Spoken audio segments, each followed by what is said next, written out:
vamos a finalizar el estudio de la parábola de la torre y la guerra.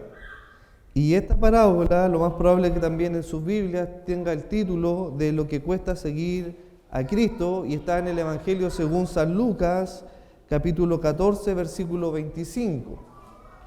Evangelio según San Lucas, capítulo 14, versículo 25. Y usted encontrará su título, o en el título de la Biblia Reina Valera, lo que cuesta seguir a Cristo. Y leamos la palabra del Señor que dice: grandes multitudes iban con él, y volviéndose les dijo: si alguno viene a mí y no aborrece a su padre y madre y mujer e hijos y hermanos y hermanas, y aún también su propia vida, no puede ser mi discípulo. El que no lleva su cruz y viene en pos de mí, no puede ser mi discípulo, porque ¿quién de vosotros, queriendo edificar una torre, no se sienta primero y calcula los gastos a ver si tiene lo necesario o lo que necesita para acabarla? No sea que después que haya puesto el cimiento y no pueda acabarla, todos los que lo vean comiencen a hacer burlas de él, diciendo: este hombre comenzó a edificar y no pudo acabar. O ¿qué rey al marchar a la guerra contra otro rey se sienta primero y considera si puede hacer frente con 10.000 al que viene contra él con 20.000? Y si no puede, cuando el otro está todavía lejos, le envía una embajada y le pide condiciones de paz. Así pues, cualquiera de vosotros que no renuncia a todo lo que posee, no puede ser mi discípulo. Y cuando uno hace una simple observación de lo que acabamos de leer, encontramos que existe en este texto, en esta parábola, tres costos que el cristiano debe considerar para ser un verdadero discípulo de Dios. Hay tres costos que lo vimos, y el primer costo, uno, es ser aborrecido y aborrecer su propia vida. El segundo costo es tomar su propia cruz, no tomar la cruz de Cristo, sino tomar su propia cruz. Y el tercer y último costo es renunciar a todo.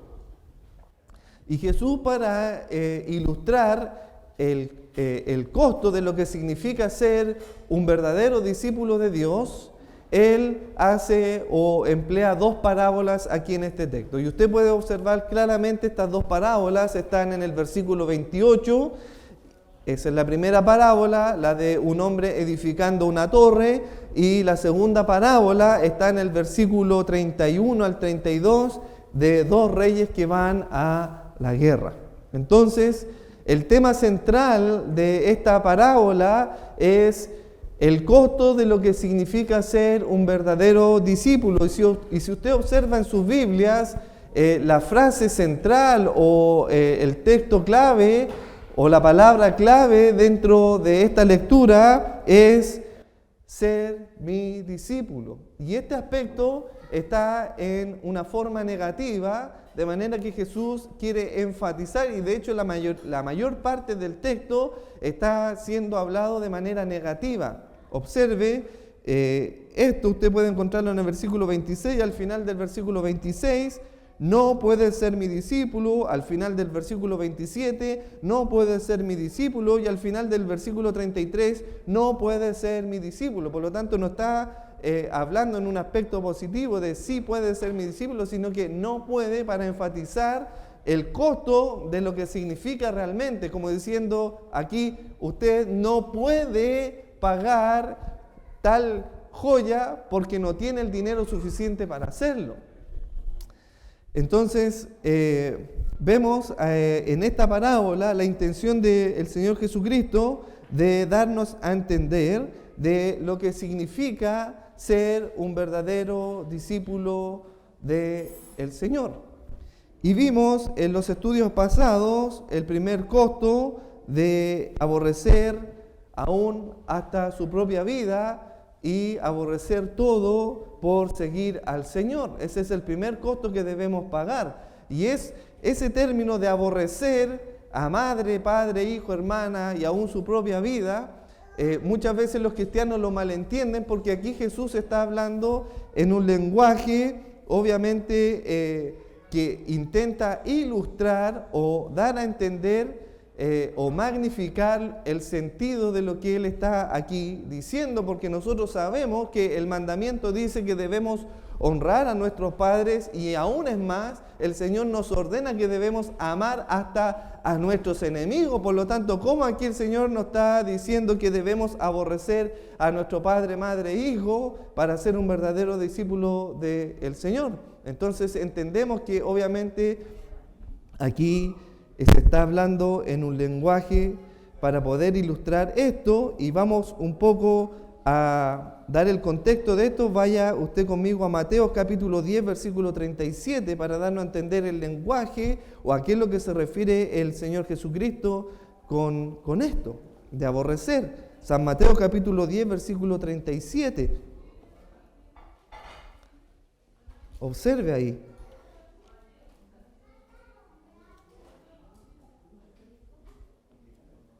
Jesús lo que está haciendo en esta parábola de lo que cuesta seguir a Jesús, está usando una hipérbole, es decir, una exageración, ¿ya? Pero esta exageración tiene el sentido de lo que está diciendo aquí en Mateo capítulo 10, versículo 37, que dice: el que ama a padre o a madre más que a mí, no es digno de mí. El que ama a hijo o a hija más que a mí, no es digno de mí. Ese es el sentido. El sentido es de la posición de nuestros afectos. Es decir, no podemos ser un verdadero discípulo de Dios si nosotros amamos más a nuestro hijo, nuestra profesión, nuestro trabajo, más que a Dios. Ese es el sentido, es una hipérbole que está ocupando aquí el Señor Jesucristo para darnos a entender. Y observe cómo parte este texto. Grandes multitudes iban con él, y volviéndose a estas multitudes le dijo: si alguno viene, dando a entender que la invitación de ser un verdadero discípulo o la invitación de ser un discípulo está abierta para todos. Si alguno viene, pero el que viene debe considerar esto, debe atender a esto, que le va a costar seguir a Jesucristo.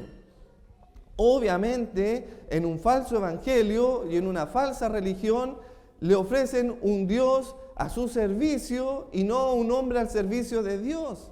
Por lo tanto, ese evangelio es tan superficial, es como dice el comentario bíblico, es un evangelio como que las personas están en una gran almohada, muy cómodos, acomodándose, oyendo y esperando a un Dios benefactor. Pero vemos aquí que el Señor es claro que seremos aborrecidos por todo a causa del nombre del Señor. El punto es que tú estás en esa multitud. Tú estás en esa multitud. Y esa multitud puede ser una multitud religiosa que se aglomera para oír las palabras de Jesús, para conocer a ese Jesús. Y tú puedes estar en esa multitud. Pero dentro de esa multitud, ¿qué tipo de cristiano eres tú? ¿Eres un verdadero discípulo de Dios o eres un simple oyente que de alguna manera reconoce que Jesucristo es el Cristo? Bien, Jesús por eso dice y da el primer costo, que es aborrecer, y lo vimos en el estudio pasado. El segundo costo es llevar la cruz de Cristo, o sea, llevar tu propia cruz, similar a la cruz que llevó Cristo. ¿Qué significa eso? Vimos lo que no significa llevar la cruz de Cristo, ¿cierto? Y de alguna manera irónica, decíamos que muchos creen que llevar la cruz es cargar, por ejemplo, con la suegra, cargar con el suegro, o cargar con alguna enfermedad o con algún problema o dolencia, y cada uno piensa que eso es llevar la cruz, y dicen: pobrecito, el hermano lleva la cruz de un hijo enfermo que es paralítico y tiene que acarrearlo, y esa es su cruz que lleva. Pero no, hermano, eso no es así. Lo que está diciendo el texto es dando a entender que el oyente de esa gran multitud entendía lo que significaba llevar una cruz. Nosotros hoy día vemos y sabemos lo que es llevar una cruz por las cosas que vemos a través de una película o alguna gráfica que nos ilustra cómo era la vida pasada, del castigo de las personas que morían en una cruz. Esa era la muerte o la peor muerte que podía una persona enfrentar, la muerte en la cruz. Para el oyente gracias, para el oyente o esa gran multitud que estaba escuchando al Señor Jesucristo, ellos entendían lo que el Señor Jesucristo estaba diciendo, porque veían que los malhechores, los pecadores o las personas más malas eran las que el Imperio Romano castigaba y mataba con muerte de cruz. Era una muerte pública. Decía que esta persona que estaba ahora ya dispuesta a morir, se le cargaba con la parte de la cruz horizontal, con el travesaño, la llevaba en su espalda amarrado, y era un acto tan público, dice que esa persona iba por la calle hacia las afueras de la ciudad y la gente se aglomeraba para observar este espectáculo, y todos decían: ese hombre, ese es un hombre muerto. Sabían que esa persona iba a morir, iba camino hacia la muerte. Y Jesús le está diciendo ahora a sus oyentes que el verdadero discípulo debe tomar su cruz y seguirlo a Él. ¿Y qué significa eso? Es que el verdadero creyente, el verdadero discípulo de Dios, se considera un pecador, sabe que es un pecador y sabe que él merece la muerte y merece la peor muerte, esa muerte de cruz. Reconoce que es un pecador. Esa es una ilustración espiritual. Usted es un pecador y reconoce que debe morir y debe pagar el precio de su pecado, que es la muerte, y depende absolutamente de Dios para que lo pueda salvar de esa cruz.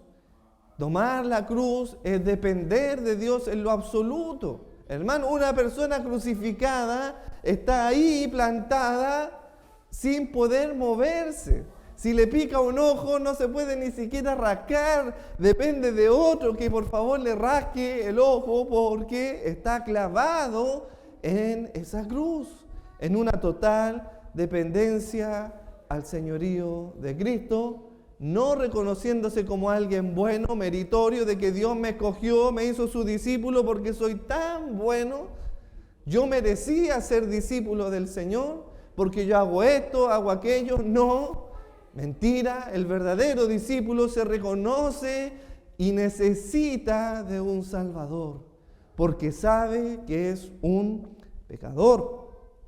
Y ese era el segundo costo. Y el tercer costo es, en el versículo 33, renunciar a todo.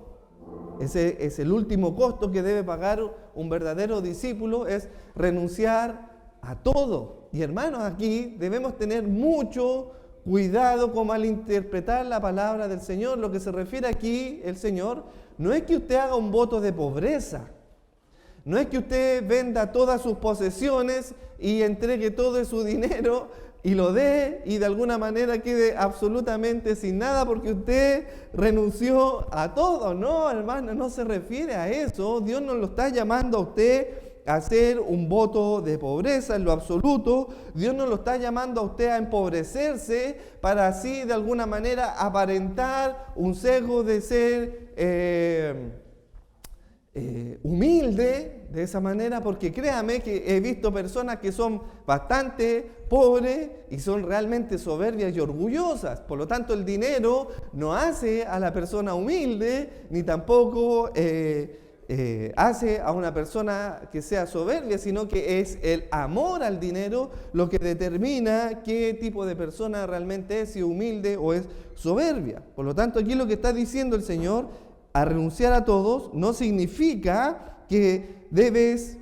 vender todo tu patrimonio, no significa que debes hacer voto de pobreza y vivir sin ninguna posesión, sino lo que significa es que todo lo que tienes, todo, absolutamente todo, le pertenece a Él. Ya no es tu casa, es la casa de tu Señor. Ya no es tu auto, sino que es el auto de tu Señor. Ya no son tus ahorros, sino que es el ahorro de tu Señor. Tú eres solamente un administrador. Nada de lo que tienes te pertenece. Si quieres ser un verdadero discípulo, debes renunciar a todo, absolutamente todo, y todo queda dispuesto para el Señor. Por lo tanto, todo lo que haces, todo lo que tienes, le pertenece al Señor. Y un día estarás delante del tribunal de Cristo y el Señor te dirá: ¿qué hiciste con todo lo que yo te di? Dios te va a pedir cuenta de cómo administraste sus recursos. Si todo lo que tuviste de alguna manera lo utilizaste para la gloria del Señor, para el engrandecimiento de la obra de Cristo, o lo utilizaste para tu propia satisfacción, para satisfacer tus deseos. Todo lo que Dios ha dispuesto para ti, el despliegue de su benevolencia, ¿para qué lo utilizaste? ¿Para satisfacer tus propios deseos o para el beneficio, para la gloria y honra de tu Señor? Eso es renunciar a todo. Eso es, o ese es el carácter de un verdadero discípulo de Dios. Esto ya no es mío, sino que es del Señor. Si un ladrón entra a robar, no me roban a mí, le roban a mi Señor. Pero vivimos, parece, atormentados y tan aferrados a las cosas materiales que estamos casi atemorizados por lo que nos pueda suceder o lo que se puedan llevar, porque creemos que nos pertenece. Porque aún no hemos renunciado y no hemos entendido que aún nuestros hijos y nuestra propia vida le pertenece al Señor. Por eso el Señor dice: considerad a los lirios, considerad a los gorriones, a las aves del cielo, que no tienen dónde guardar, no tienen un granero donde almacenar su alimento, pero el Señor las cuida, el Señor provee de su alimento diario. Y viene esta comparación: ¿no valéis vosotros mucho más que las aves del cielo? ¿No cuidará el Señor de ti mucho más de lo que cuida a esas aves? Pero tenemos nuestra mirada tan puesta en las cosas de este mundo que creemos y no confiamos en el Señor, sino que confiamos en nuestras propias capacidades, porque creemos que todo esto nos pertenece. Y el Señor ilustra esta enseñanza de ser un verdadero discípulo de Dios y no estar en esta multitud de falsos seguidores emocionalistas que se emocionan, que gritan y de verdad ven las señales que hizo el Señor Jesucristo y ¡wow!, te seguiremos, pero a la primera dificultad abandonan a su Señor.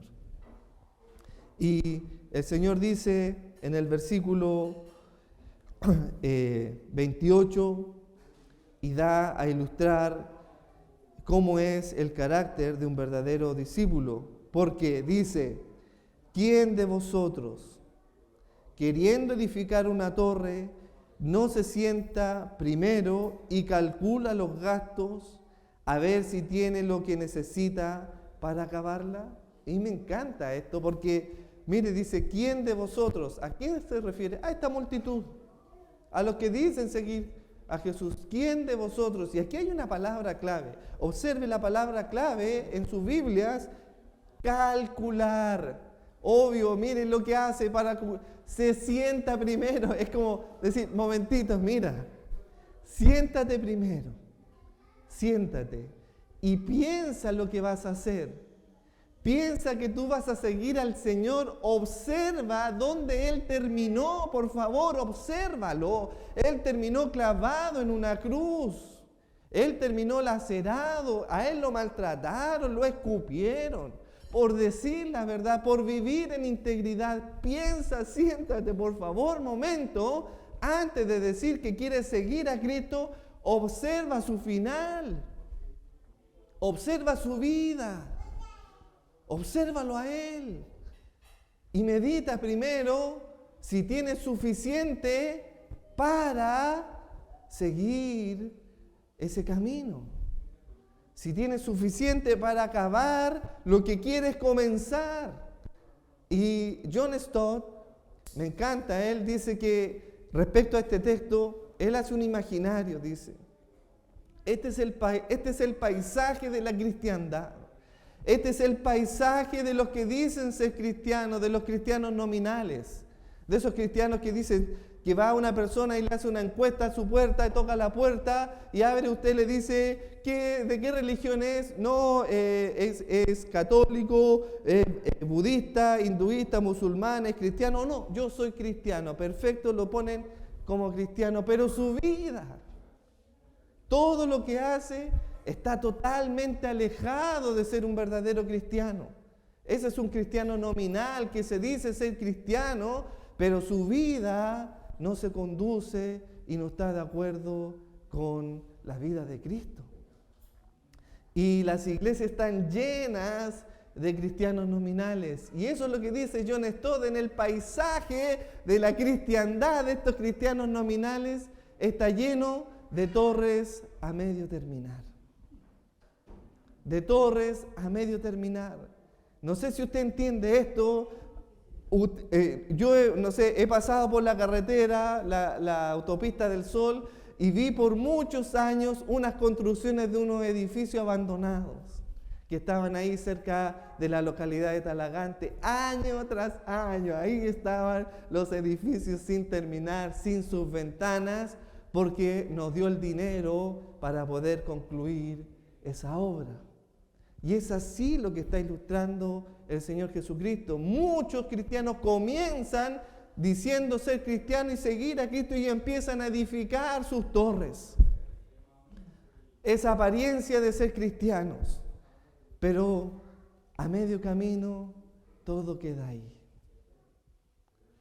Estuvieron con nosotros, salieron de nosotros, mas no eran de nosotros. Porque si fueran de nosotros, hubieran perseverado en los caminos del Señor, hubieran perseverado en la comunión de los santos. Pero como no eran de nosotros, dejaron su torre a medio terminar. A eso se refiere esta parábola. De estos cristianos que comienzan, sí, amando las Escrituras. Mira, esos de allá están equivocados. Y empieza la soberbia. Ahora yo entiendo la teología, entiendo lo que dicen las Escrituras y veo, mira, esa iglesia que está allá están equivocadas. Sí, comienzan muy bien. Hace buenos cimientos teológicos, pero resulta que el Señor demanda de ti todo. Renunciar a todo y ser aborrecido por todos. Y te van a aborrecer, y la causa de por qué te aborrezcan es porque andas en integridad. Porque si te aborrecen porque andas en adulterio, eres un ladrón y mentiroso, bueno, te aborrecen justamente. Pero el verdadero cristiano no es aborrecido por eso, sino porque vive una vida de integridad. Y cuando usted enfrenta y se conecta o se junta con un verdadero cristiano, ese verdadero cristiano lo conduce a la santificación. Si usted también como un verdadero cristiano anda de alguna manera por caminos chuecos y se topa con un verdadero cristiano, ese verdadero cristiano le dice: ¿por qué haces eso? Si eres mi hermano, no debes hacer eso. ¿No dice la palabra del Señor esto? Y endereza su vereda. ¿Por qué? Porque está construyendo una torre que quiere terminar. Nosotros estamos construyendo una torre que queremos terminar. Pero para poder terminar debemos sentarnos y calcular si tenemos suficiente dinero para poder concluir lo que hemos empezado. Y la segunda parábola es la del versículo 31. ¿O qué rey al marchar a la guerra contra otro rey no se sienta primero y considera? Esa es la palabra clave. Vimos que la palabra clave en la parábola anterior es calcular. Calcular el costo, no sea que comiences algo y los demás se burlen. Bueno, hoy día pareciera que la burla da exactamente lo mismo. ¿cierto? Pero en el mundo antiguo, en los judíos, la burla era algo que sopesaba. De verdad que la burla, que los demás se burlaran de uno, era que quitaba el prestigio de la persona. Aquí la palabra clave en nuestro texto es considerar primero. Debes considerar si puedes hacer frente. Y mire, aquí hay dos reyes y me encanta lo que hace el Señor Jesucristo, porque observe la conexión que hace. Miren, grandes multitudes.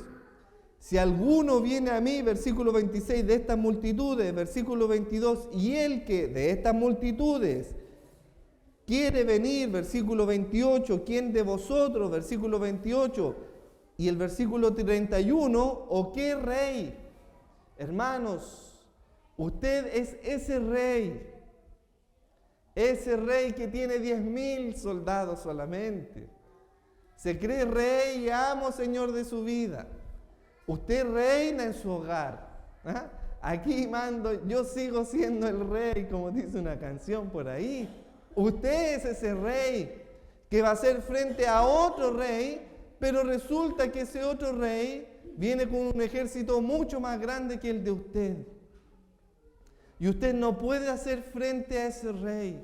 Cuando venga el Rey de Reyes, con sus ángeles y millares, en su segunda venida, usted se va a ver enfrentado a Él. ¿Y qué le va a decir? ¿Cómo va a poder enfrentar a ese rey? Usted no tiene los recursos para enfrentar a ese rey. Por lo tanto, ¿qué es lo que le pide? Condiciones de paz. Condiciones de paz. ¿Cuáles son esas condiciones de paz? Porque sé si yo voy con Él hacia la guerra, voy a pérdida. Eso es lo que debes considerar, que tú no puedes ganar la guerra, tú no puedes ganar absolutamente nada con tus propios recursos y dependes de las condiciones de paz del otro rey. Observa el texto. ¿O qué rey, al marchar a la guerra contra otro rey, no se sienta primero? Observe, ambos hacen lo mismo. El que va a construir una torre se sienta primero y piensa. Dios está haciendo un llamado aquí a la sabiduría para que usted piense. Piense en lo que está haciendo, piense en lo que usted está decidiendo de ser un verdadero hijo de Dios. Piense, por favor, siéntese primero y considere si puede terminar esa obra que comenzó, si puede ir a hacer frente a ese rey. Y aquí hay que hacer inmediatamente una distinción. Aquí no estamos hablando de que usted tiene que ganarse la salvación. No, porque la salvación no es por obras, sino es por gracia, por fe, y esto no de vosotros, sino que es don de Dios. Lo que está aquí hablando es de que si es usted un verdadero discípulo de Dios, si es usted una persona verdadera que posee esa fe salvadora, aquí de eso se trata, de distinguir quiénes son verdaderamente hijos de Dios y distinguir de que ellos son falsos creyentes, haciéndose llamar hijos de Dios. De esto se trata esta parábola.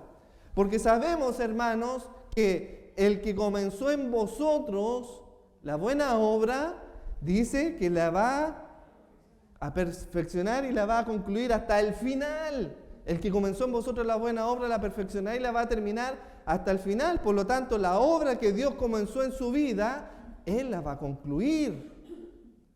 Pero aquí estamos hablando de poseer esa salvación que me conduce a buenas obras. Es lo que habla Santiago. Muéstrame tu fe por tus obras. No puedes decir, sí, yo creo en Dios, yo creo ser hijo, yo tengo fe. Bueno, pero esa fe tiene que ser coherente con las obras, con tu obra. De eso se trata esta parábola. Y observe versículo 33. Así pues, cualquiera de vosotros que no renuncie a todo lo que posee, no puede ser mi discípulo. Y pareciera que esta parábola termina ahí. Pareciera que esto termina ahí, pero esta parábola termina en el versículo 35, dando a entender que la persona que no considera, la persona que no abandona, la persona que no toma su cruz, la persona que no aborrece su propia vida, que no renuncia a todo, es inútil para el Evangelio. Tan inútil como la sal que está aquí, porque dice, buena es la sal, mas si la sal se hiciera insípida, ¿con qué sazonará? Ni para la tierra ni para el muladar es útil, la arrojarán fuera. El que tiene oído para oír, oiga. Y sabemos cuando el Señor dice esto, el que tiene oído para oír, oiga, ¿a quién se refiere? Solamente a verdaderos cristianos. Porque los verdaderos cristianos tienen oídos para oír. Pero ¿cómo? ¿A quién se refiere? ¿Acaso no todos oyeron esta parábola? Sí, pero de toda esa multitud, muchos de ellos estaban muertos espiritualmente, incapacitados de oír el mensaje de Cristo. Pero vosotros, Dios dio vida y pasó de la muerte a la vida para poder oír el mensaje de Cristo. Y dice, el que tiene oídos para oír, oiga. ¿Qué es lo que debe oír? Que si tu vida no manifiesta la identidad de ser un verdadero discípulo, es realmente inútil, ni para el muladar sirve. ¿Sabes lo que es esto, hermano? Que en ese tiempo el excremento, por no decir otra frase un poco más irrespetuosa, el olor que expelía el excremento de los animales, el guano, todo eso, de alguna manera era amortizado con la sal. Se tiraba sal para que el olor no saliera. Obviamente no existían los mismos sistemas de alcantarillado que tenemos hoy en día. Entonces, para amortizar ese olor, tiraban sal, sodio. Pero si la sal no sazonara, es decir, ni siquiera sirve para eso, hermano. Ni siquiera usted serviría para eso. Por lo tanto, debe considerar, hermano, de que debe, si quiere seguir a Jesucristo, debe pagar un alto costo. Costo número 1, aborrecer hasta su propia vida. Costo número 2, tomar su cruz. Costo número 3, renunciar a todo para seguir y terminar de edificar lo que un día usted comenzó. ¿Ha decidido seguir a Cristo? Sí.